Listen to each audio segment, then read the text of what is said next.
Traduzir um texto sagrado é sempre um ato de equilíbrio, né? Mas o que acontece quando um tradutor decide que cada palavra, cada vírgula foi divinamente inspirada? É exatamente aí que a gente vai mergulhar agora, no trabalho obsessivamente meticuloso de John Nelson Darby, um homem cuja fé transformou a tradução num verdadeiro dever sagrado. Essa pergunta aqui, ela é a chave de tudo.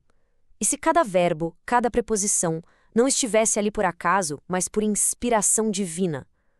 Para John Nelson Darby, isso não era uma hipótese, era o ponto de partida. Essa crença fundamental ditou absolutamente cada escolha que ele fez no projeto de tradução e o colocou num caminho, digamos, bem intransigente. E essa convicção toda levou ele a uma missão de pura fidelidade.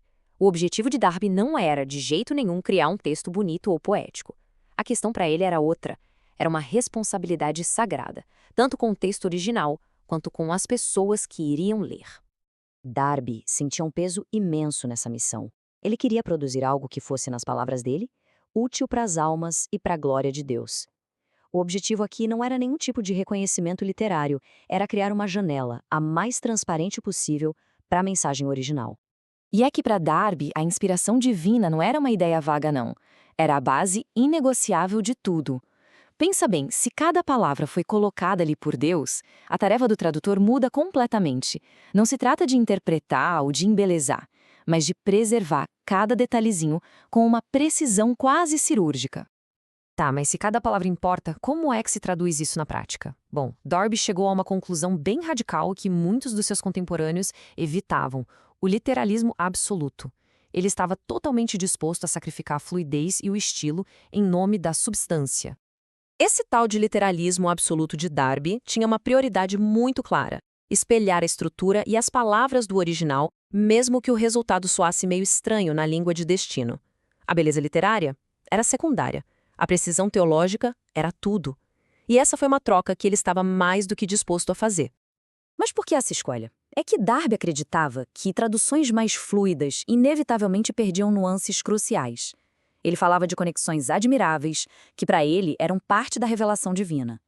Então, ele preferia um texto que soasse um pouco esquisito, mas que fosse teologicamente puro, a um texto agradável que acabasse simplificando demais a mensagem original. Só que antes mesmo de traduzir uma única palavra, Darby encontrou um obstáculo gigantesco. O texto-fonte em grego, que era a base de tudo, era imperfeito. Então, para ser um tradutor fiel, ele primeiro precisou se tornar um crítico textual e basicamente reconstruir a sua própria fundação.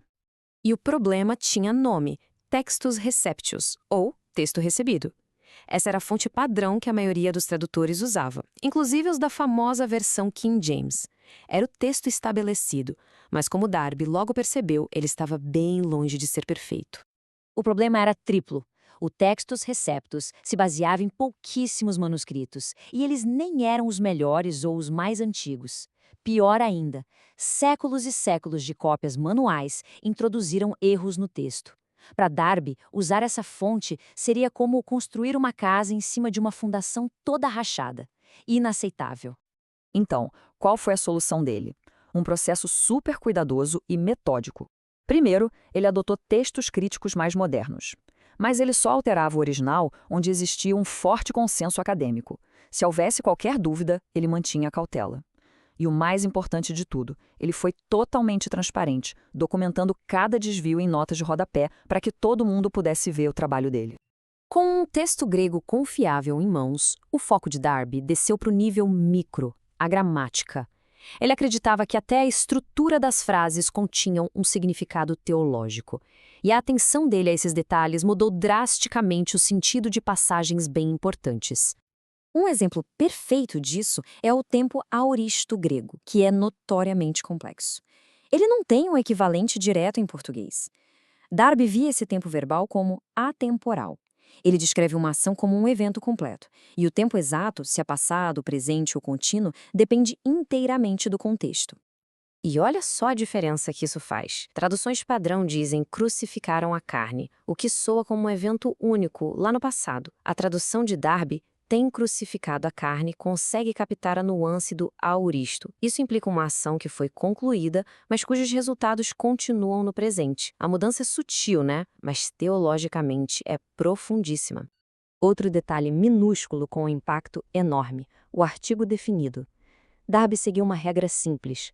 A ausência do artigo, tipo lei, se refere à natureza ou ao caráter de algo, um princípio geral. Já a presença do artigo, a lei, aponta para um objeto específico, como a lei de Moisés. Essa distinção, que muitas vezes se perde em outras traduções, era crucial para ele. E essa precisão toda também se estendia às escolhas de palavras. O grego tinha várias palavras para servo, mas muitas traduções usavam a mesma palavra em português para todas. Darby não, ele manteve as distinções. Um doulos é um escravo, um diáconos é alguém que serve, tipo num jantar. E um operetes é um servo oficial. Cada um carrega uma nuance diferente que ele fez questão de preservar. Essa atenção meticulosa se aplicava a tudo, mesmo. Ele manteve o termo grego Hades para diferenciar de Geena. Ele fez a distinção entre Cristo, como nome, e o Cristo, como o ofício do Messias. Cada escolha, por menor que parecesse, era um ato deliberado de fidelidade ao texto. O resultado de todo esse esforço é um legado de precisão. O trabalho de Darby representa aquela fusão rara entre o mais profundo rigor acadêmico e uma convicção espiritual que era simplesmente inabalável. E ele não trabalhou isolado. Darby consultou muitas outras versões, como a de Lutero, por exemplo, mas ele usava essas versões como referência, não como fonte. Para ele, a autoridade final era, e sempre foi, o texto grego que ele mesmo tinha estabelecido com tanto cuidado. No fim das contas, todo esse esforço de Darby para ser uma janela transparente nos deixa com uma questão fundamental sobre a própria natureza da tradução. Quanto de um texto pertence ao autor original e quanto pertence, inevitavelmente, ao tradutor. O trabalho de Darby é uma tentativa fascinante de fazer essa segunda parte desaparecer quase por completo. E isso nos deixa pensando sobre o que se ganha e o que se perde nessa busca pela perfeição.